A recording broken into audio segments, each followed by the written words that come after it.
Welcome to this Knowledge Bites webinar brought to you by First for Knowledge. I'm Kim McKillop and I'm going to be taking you through some tools which aren't new in PowerPoint but are seldom used, and it's how we can go about creating a virtual presentation. Before we get started, if you have a look, there are some files available for you to download. So there is a workbook, a tip sheet and a practice file. I do encourage you to open up PowerPoint and have the workbook file open as well. You might need to switch back and forth a little, but it's important to be hands-on. That's how we really learn. So I'm going to give you a moment to do that before we begin. I'm hoping you've had the opportunity now to download those files, and we're going to have a little talk first of all about the benefits and how we might use virtual presentations. So it's been an unusual year to say the least, 2020, and it continues to keep on giving. So there's a lot of people who have needed to work from home or maybe even are still continuing to work from home. Now, PowerPoint has been used for many decades to communicate information for both business and education, but unfortunately, it's rarely well used. And I'd like to show you this as an example. So this isn't my slide. This was created by a teacher for Year 9 Science and was used during the recent remote learning. I think you'll agree that there are many flaws with this slide. One of the worst things about it, though, was not only is it cluttered, poor use of colour, and just very, very busy, too much going on, but it was also accompanied by an audio recording which read verbatim every word on the slide, which of course creates a conflict in our brain when you try to process visual and audio at the same time, and it simply doesn't work. So what we're going to be looking at is how we can use PowerPoint effectively to create virtual presentations which allow us to deliver information as we need it. Now, I'm sure we've all heard about death by PowerPoint. Given that remote work and study may be with us for quite some time yet, with many people still in lockdown, and there is also the threat hanging over those of us who aren't, that any time we may need to go back into quarantine. So it's really important that we find different ways to communicate. So we might want to explore what are our alternatives.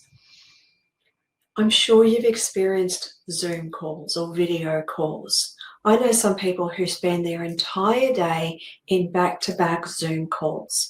Now, the problem is that they've actually created new terms. One of them is called Zoom fatigue.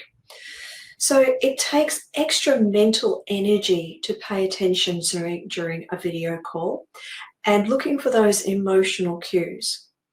When we're presenting, if we're presenting in person, we can look for those visual cues on people's faces, which help us to see, are they engaged? Are they understanding? Should I go faster? Do I need to slow down? Should I elaborate?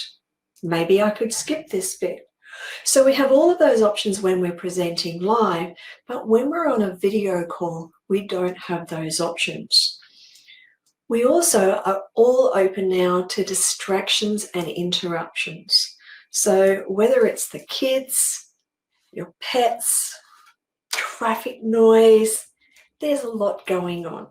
So that's why we need to have options. And creating a virtual presentation can give us one of those options that we need. Best of all, for your audience, it doesn't matter what they're wearing, where they're sitting, or if they get interrupted. They can pause and rewind as they need. When you're recording, you can do it at the best time for you. Now, this allows us all to manage distractions, noise, interruptions, and even bandwidth, which for some people may be limited. When I first started the Knowledge Bite series, I did it to provide some support for people who were new to working remotely or studying remotely as well. And I really thought that by now we were all going to return to the workplace.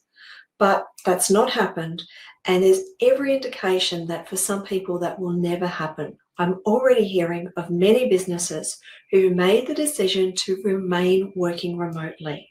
Let's have a look at the workbook. If you have a look on page 3, you'll see I've listed some ideas there about how you could use virtual presentations for work and for study. Maybe you've got some additional ideas about how you could use it and what would be right for you. Let's do a quick check of the equipment you'll need in order to create a virtual presentation. The good news is we don't need fancy equipment or a professional cinematographer. If we have a look at the workbook, I'm going to share that on my screen with you now.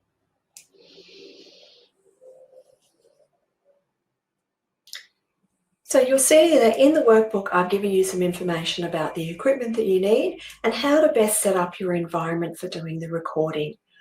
So that information is available there for you to read at your leisure. For now, I'm going to return to our presentation and we're going to talk about what are the options that we actually need. So first of all, obviously we are going to need a computer. So whether that's a laptop or a desktop, it doesn't matter. As long as it has a sound card, that is going to be essential. You will need to have PowerPoint available. It doesn't necessarily matter which version, as long as it's reasonably recent. You'll notice that I haven't ticked webcam. Now that's because it is optional. You may choose to record audio only and rely on the presentation for your visuals. Not everybody is comfortable appearing on camera. So if you don't have a webcam either built in or external, that's okay. You can still create virtual presentations. Most important is you will want speakers and you'll need a microphone. As far as what type of microphone, it really doesn't matter. Use what you've got. You don't need to go out and purchase a whole swag of new equipment. And trust me, it can be very difficult to do that. I've had my eye on a new headset for months and it's still not available in stock anywhere. So work with what you have. So whether it be your earbuds, a headset, as long as you can hear and as long as you can use the recording feature, it's going to work just fine. Obviously, you will get different quality from different equipment, but work with what you've got. Part of that is actually setting up your environment correctly. As I mentioned, there are some tips for that in your workbook. One thing I will say is try and use some extra padding in your room. You might have noticed a lot of people on video calls have bookshelves behind them. Books are a fantastic way to absorb the excess noise. Something else that I do is I like to put a blanket or towel underneath my keyboard, and that absorbs a lot of the extra noise from clicking or typing as you're actually doing your recordings. So again, just use the tools that you have and you'll be amazed at what you can create. So what we're going to do now is go and have a look at PowerPoint and get into our presentation. So I'm going to turn my screen onto the PowerPoint and you should be seeing that now. And what you're seeing there is that I've already created a little bit of a video to get us started. And because of the nature of how we go about creating a virtual presentation, it's going to need to use both of my screens for when I go into recording mode. Now that means I can't do that and a webinar at the same time. And so for that reason, I've actually recorded a short video clip, which is going to show you the initial settings. This video clip will be available on my YouTube channel, and it will also be, of course, as a part of this recording. So let's have a look at that.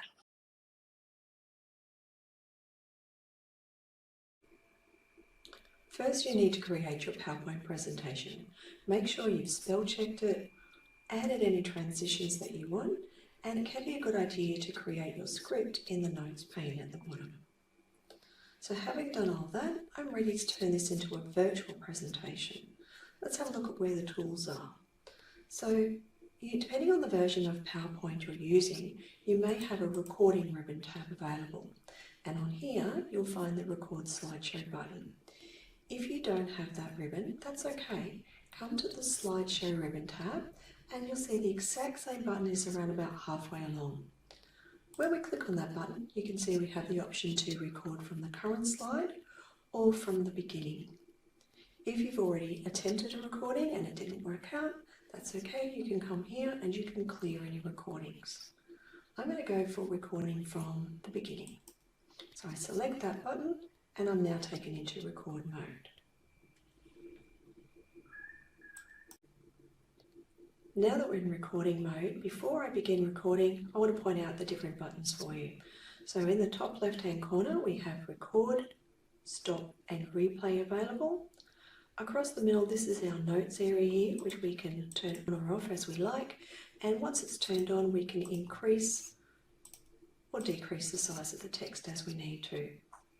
Further to the right-hand side, you'll see we have a clear option, and this is another way that we can remove any previous recordings. We also have further along the settings available, and this is where we can check on our microphone and our camera. Coming to the bottom of the screen, on the left-hand side, you can see we have our slide numbers. Over on the right-hand side, we can mute the microphone and turn the camera on or off. And if we do have the camera on, we can choose whether or not we see the preview of ourselves. In the middle here, we have a whole range of drawing tools. So you might want a laser pointer when you're in the middle of the presentation, or you could use a pen to emphasize something, or the highlighter. Having used any of those tools, there's also an eraser, and you can remove that information as well. Click on that again to turn that back off. Now, I'm ready to start recording. I'm going to come up here to the top left-hand side. I'm going to be clicking on the record button, and when I do, you're going to see it start to count down. Here we go.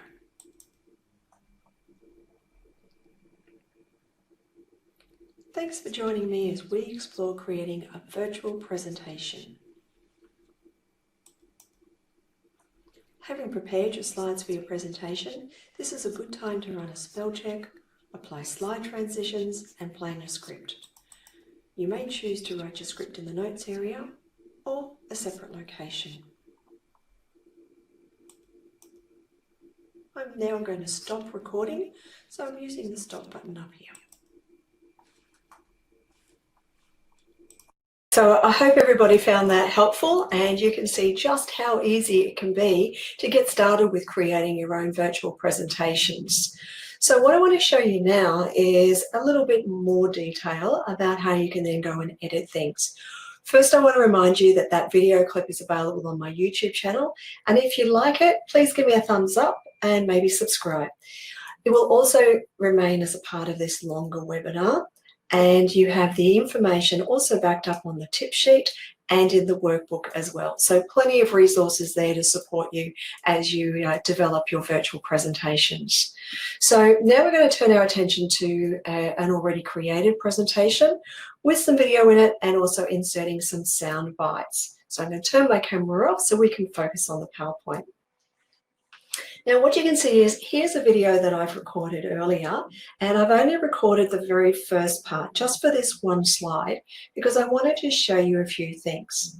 Now you might be thinking that I never make a mistake. Now I'm sure you're not thinking that, but let me be clear, I make plenty of mistakes. So when I recorded this, I deliberately messed up the beginning because what I wanted to show you is how we can edit that and crop things to make it look really professional and clear.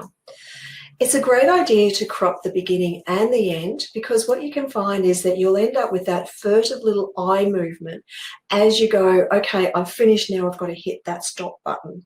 So if you pause after you've finished your recording, especially if you're using camera, just pause for a moment, still looking at the camera, then turn off your recording.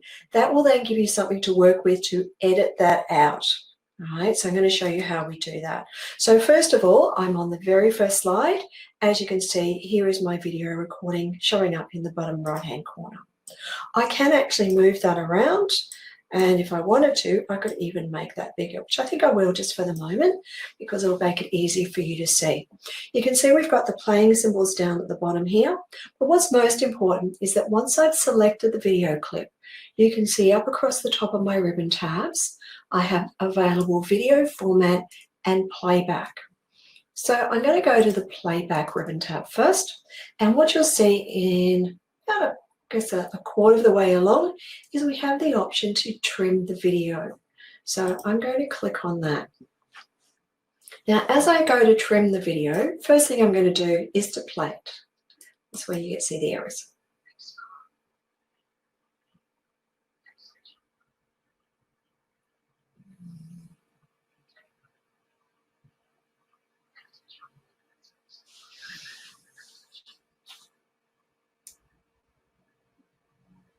Did you see that little eye movement at the end there?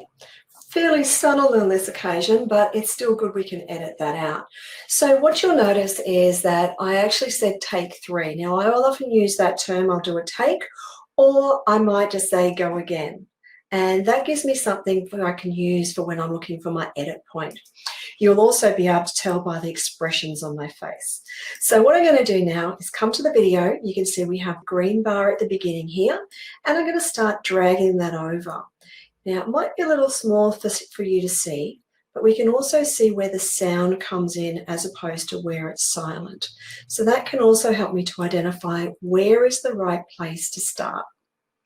So I can see making mistakes, making mistakes, making mistakes, and again, and getting closer.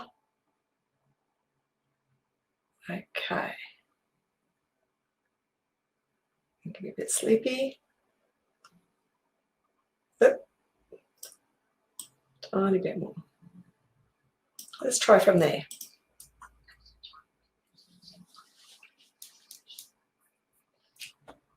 Okay, so I'm going to cut the end just a little bit as well. Let's trim that down.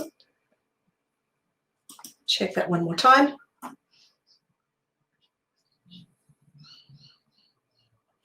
I can still go just a little bit shorter on that one, so I'm going to trim a little bit more off the end there.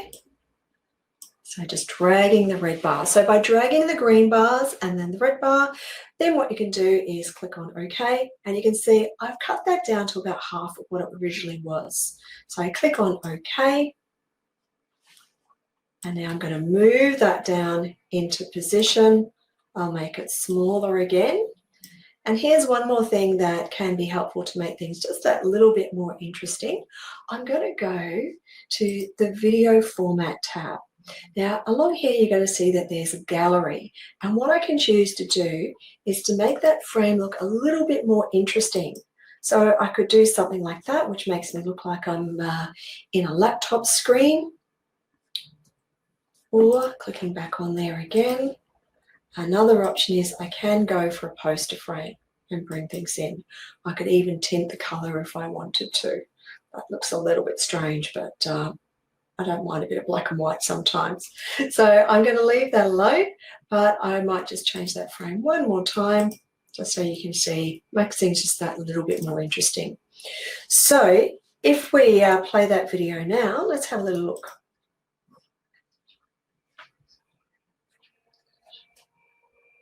When we record the audio for our slides, you may be comfortable to create the recording from one slide to the next slide all the way through. But sometimes, particularly if you've made a little mistake here and there, you may find that you prefer to record one slide at a time. Now also, if you are recording the audio separately and you're not using a camera, you might like to record it using a different program, or you can do it within PowerPoint. So to show you what this is like, I have another example of a slide here. So not everybody is comfortable on camera. There are many reasons why we may not want to have the camera turned on as we're creating our virtual presentation. I prefer times like this to have the camera off because I think it's a distraction from what I'm trying to show you, for example. So for this case, I've actually pre-recorded some audio. To show you how I went about that, you can do it several different ways, but one way is to go Insert Ribbon tab, and you can go to Audio, and you can say Record Audio. And these steps are again available on your tip sheet and in the workbook. I'm going to cancel that though because I've already got one created. So what I'm going to do instead is staying on the Insert Ribbon and going to Audio. I'm going to come here and I'm going to retrieve the audio that I've created previously. So here's the file here. You'll notice it's a WAV file. PowerPoint doesn't accept all audio files, so be careful of that, but .wav files work really well. So I'm going to insert that file now.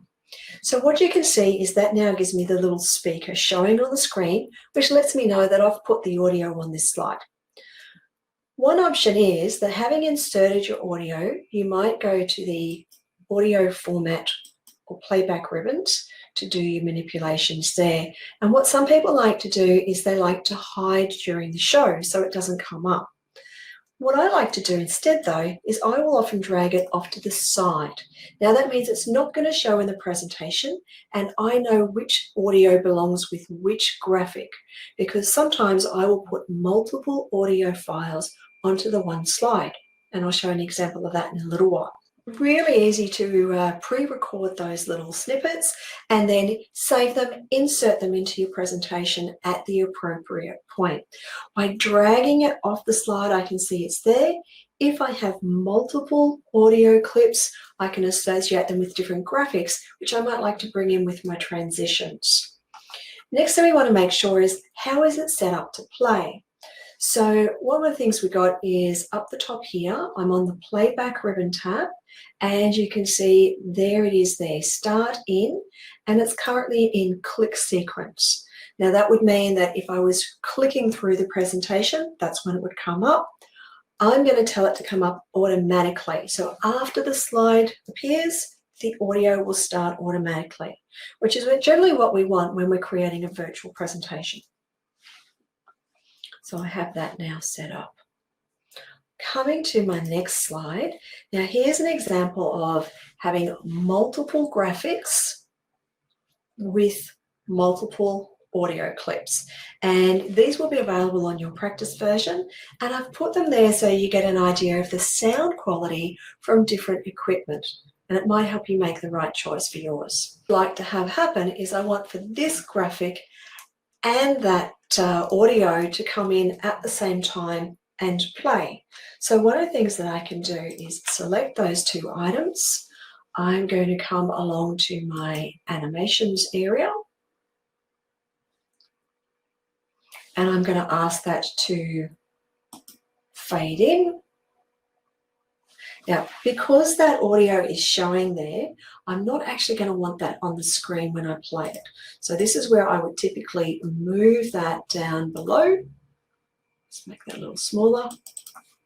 So I would typically move that off the slide down below so that I know which graphic it's associated with, but it's not going to be visible on the slide. And then I would make sure that's going to do it automatically, and it's going to start after previous, and then that would be ready to go. As you're going through creating your various animations, putting in your audio, I do recommend that you test, test, and test again. Don't wait until you've got all the way through to the end before you start testing. Do a little bit, check it. Do a bit more, check it again. It is a little bit time consuming, but the results are worth it. Now, let's pretend for a moment we've got all of our audio done. We've created our presentation, it has been fully spell checked, and we have also created our notes. Just want to point out the notes area in PowerPoint in case you're not familiar with it. Now, if you're not seeing it, come down to the bottom right-hand corner of your screen, and you should have the word notes there. When you click on that, it will open up the notes pane just a little, and then from there, you can always click and drag and make that bigger. Little tip though, don't put too much information into the notes area, because then when you're in the recording mode, you won't be able to see it all at the same time. If you have a lot to say, I recommend putting it in a separate document and having that available. So that's my notes area. So we've got our notes in, slides are all done, everything's spell checked, all of the audio is ready. Final thing to do is to package this up to turn it into a video. To do that, we have a couple of ways we can go. And first thing I'm going to do is go to the File ribbon tab and show you here. And from File, we can say Export. And in this area here, second from the top, you can see the option to create a video. Once again, I want to mention this is in your tip sheet and in your workbook. So I'm going to select Create a Video. And now you can see I get a few choices over here. There is detail about these options available in the workbook. So you'll see different choices as to the quality. Generally, you want to go for full HD most of the time. Don't worry about the size of the file. Depending on where you're sending it, a lot of services like LinkedIn or Facebook will actually compress it from their end. So you don't have to worry about it unless you're emailing it through. Then you might need to be concerned about your file size. Generally, we would want it to use the recorded timings and narrations we've set up, and we might set up a default number of seconds that we'll spend on each slide for when there aren't any transitions or narrations available there. Once we've got all of those settings in place, we click on the Create Video button. I'm going to start this off, but what you're going to see is this process takes a little while. So we don't want to be sitting around waiting for that. At this point, once you click on Create Video, it's a great time to go and make yourself a cuppa. So let's click on that now. And if you have a look, first of all, we're going to save the file. Let's call it a test video and save. And now what you'll see down across the bottom of the screen, down the bottom right-hand side, is you can see that slowly building as it's rendering the video. And this does take a little while. So we'll let that do its job, and we're going to return back to our presentation and back to me. So I hope you've found this very helpful and that you've now got some new ideas about how you could use PowerPoint to create a virtual presentation. I hope you found this helpful and interesting and that you are now ready to test this out for yourselves. Take advantage of the practice file, the tip sheet and the workbook and experiment. Then try creating your own. Try using them for different purposes. I'm sure now that you've seen how easy it is, you can't wait to get started. I hope you found this webinar helpful, and I look forward to seeing many of your virtual presentations. I hope you can see that there are many and varied uses for them for both work and study, and maybe a little bit of social as well. Don't forget, all of the resources available for you are there. So you have the tip sheet, the workbook, and the practice file. I encourage you to get in there and give it a go and use those resources to test things out. If you need a refresher, there's going to be the short video clip on my YouTube channel, and this longer webinar there will be available as well. If you like these features, please subscribe or give me a thumbs up on YouTube, or maybe you'd like to visit my website and subscribe so you know about future webinars. Thanks for your time. Have a great day, everybody.